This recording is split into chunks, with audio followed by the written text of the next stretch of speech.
ជំរាបសួរពុកម៉ែបងប្អូនពូមីងយាយតាទាំងអស់គ្នាថ្ងៃនេះជាថ្ងៃអាទិត្យទំនេរពីការងារក៏នាំក្រុមការងារទៅនេសាទត្រីតែនេសាទត្រីនេះអត់មានប្រើឧបករណ៍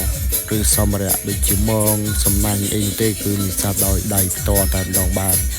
គឺរាវចាប់ពេញតែបន្លែនឹងឯងទោះគ្មានសំណាញ់គ្មានមងក៏មិនជាឧបសគ្គសម្រាប់ពួកយើងដែរបាទរាវដោយដៃចាប់ដោយដៃគឺបានត្រីបាទបើមិនជឿទេពុកម៉ែបងប្អូនពូមីងយាយតាសាកល្បងមើលតែសាកល្បងតែស្រះណាមានត្រីបានទេបាទតែស្រះអត់ត្រីរាវអត់បានដូចគ្នានឹងឯងតែអេដមីនបានតែនិយាយទេ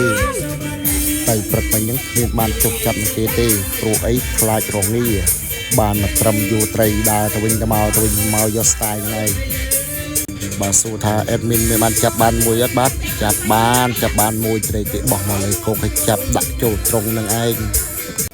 តិចអត់ជឿថាអេដមីនចាប់បានត្រីមួយ